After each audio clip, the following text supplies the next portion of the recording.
Ma'am ఇప్పుడు చాలామంది orphan పిల్లలు కూడా ఉన్నారు.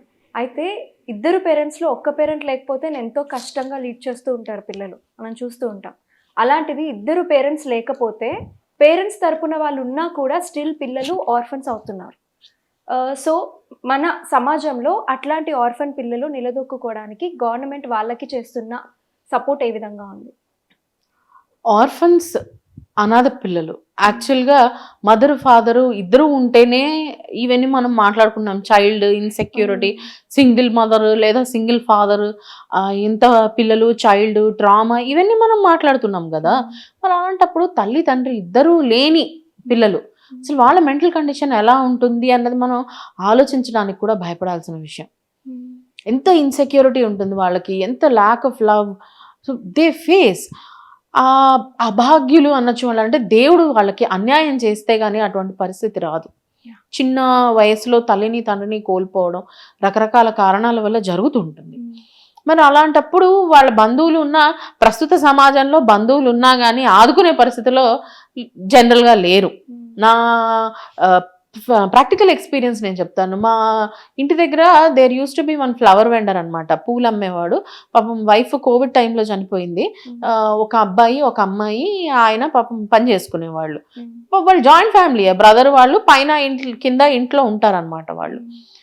అయితే అమ్మాయిని నేను చూసుకోలేను, తల్లి లేని ఇంట్లో ఆడపిల్ల ఎట్లా ఉంటుందని చెప్పేసి అమ్మాయిని గవర్నమెంట్ వెల్ఫేర్ హాస్టల్లో జాయిన్ చేశాడు. కొడుకుని మాత్రం దగ్గర పెట్టుకొని ఏదో స్కూల్కి వెళ్ళేవాడు, వచ్చి తనకి హెల్ప్ చేసేవాడు. సడన్ గా ఏమైంది, ఉండి ఉండి ఒకరోజు కొలాప్స్ అయిపోయి హార్ట్ అటాక్ తో చనిపోయాడు ఆయన. So now the children are orphans. Joint ఫ్యామిలీనే, బాబాయ్ ఉన్నాడు, పిన్ని ఉంది, everybody is there. But do you think it is practical that these people can take care? ఇవాళ రేపు ఎవరి పిల్లల్ని వాళ్ళకి పెంచడమే భారంగా మారిపోతున్న పరిస్థితుల లోపల ఒక్క వేరే వాళ్ళ పిల్లల్ని మనం భరించడం అంటే వాళ్ళని మనం పెంచి పోషించడం కాస్త కష్టతరమైన విషయమే. మామూలుగానే వేరే వాళ్ళ పిల్లల బర్డన్ తీసుకోవడానికి మనం ఇంట్రెస్ట్ చూపించాం. సో పూర్తి బర్డన్ అని అంటే చాలా కష్టం. మరి అటువంటి టైంలో ఎక్కువ మంది పిల్లలు, తల్లిదండ్రులు లేని వాళ్ళు, ఎంతమంది బంధువులు ఉన్నా సరే చాలా వరకు ఆర్ఫనేజెస్లోనే ఎండ్ అవుతున్నారు. నానమ్మ తాతయ్య లేదా అమ్మమ్మ తాతయ్య ఎవరైనా చాలా స్ట్రాంగ్ గా ఉండి ఫైనాన్షియల్ బ్యాక్గ్రౌండ్ బాగుండి మేము చూసుకుంటాము అని ముందుకొస్తే తప్ప ఇట్లాంటి పిల్లలు ఎక్కువ మటుకు ఆర్ఫనేజ్ లోనే ఉంటున్నారు. చాలా ఇప్పుడు ఎస్పెషలీ పువర్ ఫ్యామిలీస్ లో ఈ గ్రాండ్ పేరెంట్సే వాళ్ళ పిల్లల మీద ఫైనాన్షియల్ గా డిపెండ్ అయి ఉన్న పరిస్థితిలో ఈ పిల్లల బర్డన్ మోయడానికి ఎవరు ముందుకు రావట్లేదు. సో ఆర్ఫనేజెస్ లోనే వాళ్ళని పెట్టాల్సి వస్తుంది. మరి వాళ్ళకి గవర్నమెంట్ ఏంటి స్పెషల్ బెనిఫిట్స్ ఇస్తుంది? ఆర్ఫనేజెస్లో మనం చూస్తున్నాం, చిన్న చిన్న పిల్లలు వాళ్ళు సొంతంగా ఉండాల్సి వస్తుంది. కామన్ సపోర్ట్ సిస్టమ్స్ తప్ప ఇండివిజువల్ సపోర్ట్ సిస్టమ్స్ ఏమీ ఉండవు. ఒక్కసారి ఆర్ఫనేజ్లో వేసేసిన తర్వాత పిల్లల్ని బంధువులు కూడా చాలా మటుకు వెళ్ళి చూడొచ్చు, వెళ్ళి చూడకపోవచ్చు, సంవత్సరానికి ఒకసారి వెళ్ళొచ్చు, అది కూడా వెళ్ళకపోవచ్చు, చెప్పలేము. సో అటువంటి సిచ్యువేషన్లో వీళ్ళు చాలా వరకు చాలా ఎమోషనల్ ట్రామా అండ్ ఫిజికల్ ట్రామాకి గురి అవుతుంటారు అనమాట. ఇటువంటి పరిస్థితుల్లో గవర్నమెంట్ అండ్ ఎన్జిఓస్ టుగెదర్ ఇటువంటి ఆర్ఫన్స్కి అన్ని విధాలా సపోర్ట్ చేయడానికి 100% ప్రయత్నిస్తున్నారు. గవర్నమెంట్ ఆర్ఫనేజెస్ ఉన్నాయి, ఇట్లా మాతా శిశు సంరక్షణ శాఖ కిందకు వస్తాయి కదా మన శిశు విహార్స్. సో అక్కడ ఉంటారు పిల్లలు. ఇప్పుడు యాక్చువల్లీ గవర్నమెంట్ ఆర్ఫనేజెస్కి ప్రైవేట్ ఆర్ఫనేజెస్కి ఎంతవరకు డిఫరెన్స్ ఉంటుంది? డిఫరెన్స్ అన్నది మనం ఏం చెప్పలేమమ్మా, డిపెండ్స్ ఆన్ ఫెసిలిటీస్. ఇప్పుడు గవర్నమెంట్ నుంచి వచ్చే ఫండ్స్ లిమిటెడ్, ఇప్పుడు ప్రైవేట్ ఆర్ఫనేజెస్ ఉంటాయి. ప్రైవేట్ ఆర్ఫనేజెస్ లో ఏంటి అని అంటే వాళ్ళకి ఎంత ఫండింగ్ ఉన్న దాన్ని బట్టి వాళ్ళు మెయింటైన్ చేస్తుంటారు. Either of it, orphanage is an orphanage. Orphanage లో government is giving orphans free education. Okay, one free education. వాళ్ళు ఎక్కడ ఏ స్కూల్లో, గవర్నమెంట్ స్కూల్లో వెళ్ళి జాయిన్ అయినా వాళ్ళకి ఫ్రీగా ఎడ్యుకేషన్ ఉంది. One special benefit is orphans కి government per month 3000 rupees scholarship లాగా ఇస్తుంది అనమాట. సో అది వాళ్ళు అప్లై చేసుకోవాలా, అండ్ జనరలీ ఆర్ఫనేజెస్ లో ఉన్న పిల్లలకి వాళ్ళే అప్లై చేస్తారు. లేదా ఎవరైనా రిలేటివ్స్ తో ఉన్నా కానీ if you apply you get a sanction. Like మన వృద్ధాప్య పెన్షన్ వచ్చినట్టు వీళ్ళకి కూడా ఆర్ఫనేజ్ వాళ్ళకి ఆర్ఫన్స్ కి కూడా హెల్ప్ వస్తుంది. So annually, yearly once, not sponsors, scholarship government ఇస్తుంది వాళ్ళకి స్కాలర్షిప్ లాగా. అంటే వాళ్ళు బ్రతకడానికి అని ఒక ఏజ్ వచ్చే వరకు వాళ్ళకి అమౌంట్ వస్తుంది. అండ్ అది యాన్యువలీ ఒకసారి రిలీజ్ చేస్తారు వాళ్ళకి. ఓకే. దాంతోని వాళ్ళ ఉండడము ఇదంతా some special benefit for them. అంటే ఎంత ఫ్రీగా ఎడ్యుకేషన్ ఇచ్చినా, ఎంత గవర్నమెంట్ ఇప్పుడు ఆర్ఫనేజ్ లో ఉన్న వాళ్ళకి బట్టలు అవన్నీ ఫుడ్ అంతా గవర్నమెంట్ చూసుకుంటుంది. అయినా కానీ వాళ్ళ ఎక్స్పెండిచర్ అని చెప్పేసి ఇది గ్రాంట్ రిలీజ్ అవుతుంది అనమాట. అదొక హెల్ప్. తర్వాత వాళ్ళకి సోషల్ సెక్యూరిటీ, అంటే వాళ్ళు పెద్ద అయిన తర్వాత మరి ఇప్పుడు 10th దాంట్లో వాళ్ళ ఫాదర్ నేమ్ ఏముంటుంది, ఉండదు కదా, మదర్ నేమ్ ఏముంటుంది, ఇటువంటి అన్ని గవర్నమెంట్ సపోర్ట్స్ వాళ్ళకి ప్రొవైడ్ చేస్తారనమాట. ఆధార్ కార్డ్ కావాలనంటే ఫాదర్ ఆధార్ కార్డ్ బేస్ మీద ఇవ్వడము, రేషన్ కార్డ్ అంటే ఫాదర్ అడ్రస్, అవన్నీ వాళ్ళకు ఉండవు కాబట్టి గవర్నమెంట్ వాళ్ళని ఆర్ఫన్స్కి 18కి రాగానే వాళ్ళకి ఇండివిజువల్ వాళ్ళ బెనిఫిట్స్ అన్ని వాళ్ళకి ఇస్తుంది అనమాట. To give them a social security. The government takes care of their social security. Also education, employment and rehabilitation. వాళ్ళ ఎంప్లాయ్మెంట్ కోసం అని చెప్పి వాళ్ళకి స్పెషల్ కేటగిరీ రిజర్వేషన్స్ ఇస్తారు కొన్ని చోట్లలో.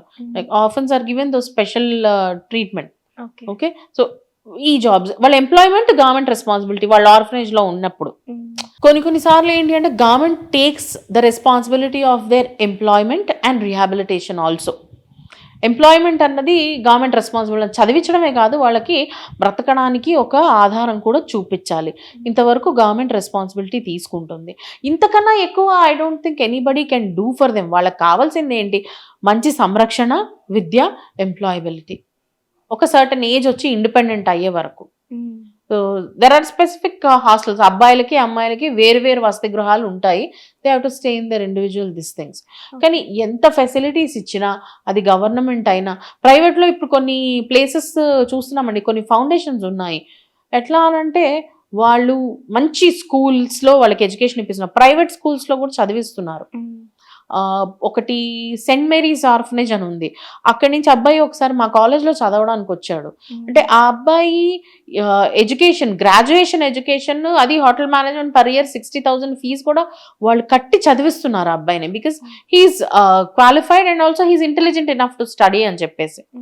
సో చాలా మంది సపోర్ట్ సిస్టమ్స్ ఉన్నాయి, ఆర్ఫన్స్ని చూసుకుంటున్నారు, చేస్తున్నారు. ఎంత అయినా కానివ్వండి, ఆర్ఫన్స్కి ఫైనాన్షియల్ సపోర్ట్ ఎంత ముఖ్యమో ఎమోషనల్ సపోర్ట్ కూడా అంతే ముఖ్యం. To give them a holistic personality. వాళ్ళ లోపల ఆ ఇన్సెక్యూరిటీని తీసేయడానికి we have to give them emotional support. మనం చాలా మంది చూస్తుంటాం, బర్త్డేస్కి దానికి అనాథాశ్రమానికి డబ్బులు ఇచ్చాము, లంచ్కి డిన్నర్కి అని. దానికన్నా మనం వెళ్ళి ఆ భోజనాన్ని మన చేయితో వాళ్ళకి పెట్టి వాళ్ళతో అరగంట కూర్చుని మనం మాట్లాడొస్తే they will have a feeling of belonging to someone. అంటే వాళ్ళు చాలా హ్యాపీగా ఫీల్ అవుతారు. సో యాజ్ అ సిటిజన్ మనం కూడా ఇటువంటి రెస్పాన్సిబిలిటీస్ తీసుకుంటే ఆర్ఫన్స్కి మన చేతనైనంత మనం చేసిన వాళ్ళం అవుతాం. ఎందుకంటే ప్రతిసారి డబ్బు ఒకటే సొల్యూషన్ కాదండి. There are so many other things that we have to take care of. అదే. సో గవర్నమెంట్ ప్రావిజన్స్ ఏమిస్తుంది అన్న దానికన్నా కూడా వెల్ఫేర్ మెజర్సే కాకుండా వాళ్ళ ఎమోషనల్ సపోర్ట్ కూడా మనం యాజ్ అ సిటిజన్ మన రెస్పాన్సిబిలిటీగా టేక్ కేర్ చేసుకోవాలి. గవర్నమెంట్ చేయాల్సింది వాళ్ళ బాధ్యత గవర్నమెంట్ చేస్తుంది. వాళ్ళు ఎంత చేయగలిగితే చిన్నప్పటి నుంచి వాళ్ళకి ఫుడ్ పెడుతున్నారు, వాళ్ళ సంరక్షణ, పోషణ బాధ్యతలు వాళ్ళు తీసుకుంటున్నారు, ఎడ్యుకేషన్ ఇస్తున్నారు, వాళ్ళ ఎంప్లాయబిలిటీ కూడా చూస్తున్నారు. ఇవన్నీ చేస్తున్నా కూడా ఒక లాక్యూనా ఏంటంటే ఎమోషనల్ సపోర్ట్. ఆ ఫాదర్ మదర్ లేరు, మాకెవరూ లేరు అన్న ఫీలింగ్.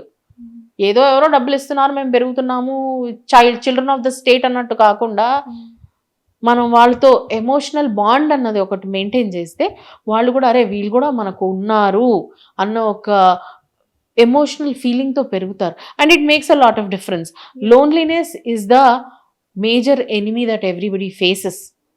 సో ఆ లోన్లీనెస్ని వాళ్ళకి తప్పించగలిగితే that would be the best gift we can give to them.